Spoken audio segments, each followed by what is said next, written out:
உங்களுக்கு வெளிநாடுக்கு போறதுக்கு வாய்ப்பு கிடைச்சதுன்னா, நம்பள்ல எத்தன பேர் வந்து மறுப்போம்?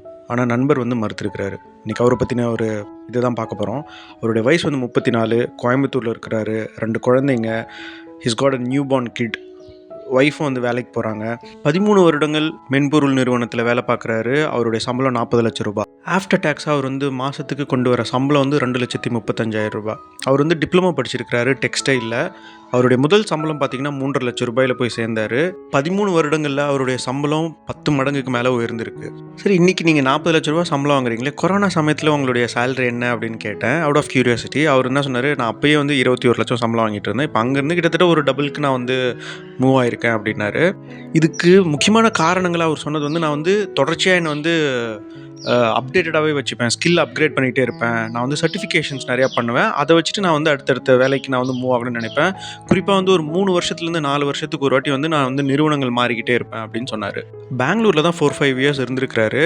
ஒரு சனி, ஞாயிறு கூட அங்க இருக்க மாட்டேன். எல்லா வாரமும் கிளம்பி நான் வந்து ஊருக்கு வந்துருவேன் அப்படின்னாரு. ஏன்னா ரியல் எஸ்டேட்ல அவர் இன்வெஸ்ட்மென்ட் பண்றாரு.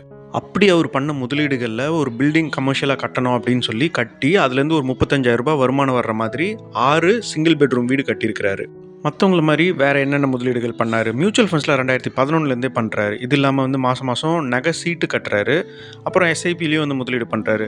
குறிப்பா வந்து இப்ப இந்த மியூச்சுவல் ஃபண்ட்ஸ் இல்ல ஸ்டாக்ஸ்ல வந்து அவர் முதலீடு பண்றாரு. அது வந்து ஓரளவுக்கு குரோத் ஆயிடுச்சு அப்படின்னா, அத அப்படியே ட்ரிம் பண்ணி எடுத்துன்னு போயிட்டு ரியல் எஸ்டேட்ல முதலீடு பண்றாரு.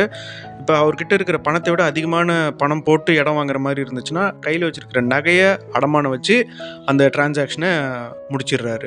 நகை சீட்ல கூட நான் ஒரு விஷயம் அவர் சொன்னதுல கவனிச்சேன். என்னன்னா, ஆரம்பத்துல வந்து ஜிஆர்டில தான் போட்டுட்டு இருக்கிறாரு. அப்ப வந்து மேபி a இயர் ஆர் 2 வரைக்கும் முன்னாடி பார்த்தீங்கன்னா, 18% வரைக்கும் செய்கூலி சேதாரம் இல்ல அப்படின்னு வந்து இருந்தது. ஒரு ஸ்கீம் இருந்தது.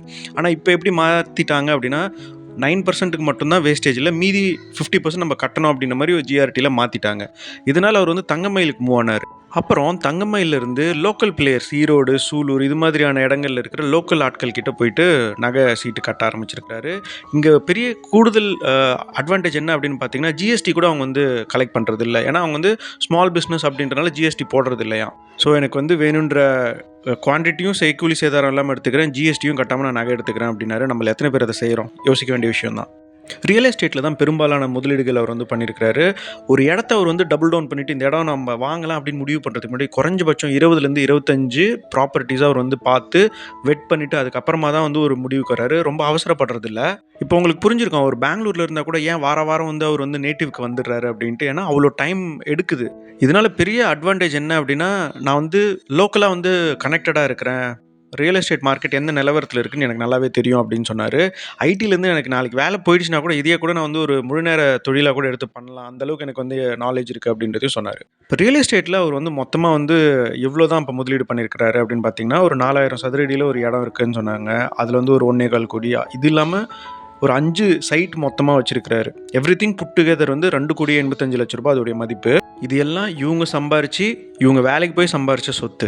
இது இல்லாம ஸ்டாக்ஸ்ல பார்த்தீங்கன்னா, ஒரு 5,00,000 நேரடி முதலீடு பண்ணியிருக்கிறாரு. மியூச்சுவல் ஃபண்ட்ஸ்ல ஒரு 26,00,000. நகை அதாவது கோல்டு ஜுவல்ஸ் அது வந்து ஒரு 50, 60 சவரன் வச்சிருக்கிறாரு. அதோடைய இன்னைய மதிப்பு ஒரு 7,100ன்னு நான் வச்சுக்கிட்டா கூட கிராமுக்கு ரூ. 34,00,000 வச்சிருக்கிறாங்க. எப்படி நகை வந்து நல்ல டீல் கிடைக்கணும்னு அவர் வந்து வெவ்வேறு இடங்களுக்கு மாறுறாரோ, அதே மாதிரி சோலார் பேனல்ஸ் வந்து இன்வெஸ்ட் பண்ணியிருக்கிறேன் அப்படின்னு சொன்னாரு. இது இல்லாம வந்து சமீபத்தில ஒரு ஈவி கார் ஒண்ணு வாங்கியிருக்கேன் அப்படின்னாரு. பெரிய அளவுக்கு அது வந்து என் சேமிப்ப வந்து அதிகப்படுத்துறதுக்கு வாய்ப்பு இருக்கு அப்படின்றதையும் சொன்னாரு. ஸோ இப்ப புட் டுகெதர் அவருடைய ரியல் எஸ்டேட், அப்புறம் ஸ்டாக்ஸ், மியூச்சுவல் ஃபண்ட், கோல்டு இதெல்லாம் சேர்த்து பார்த்தீங்கன்னா, அவருடைய மொத்த மதிப்பு வந்து ஒரு ரூ. 3,50,00,000 வருது. ஏன்னா இடம் வந்து 2.85 crores.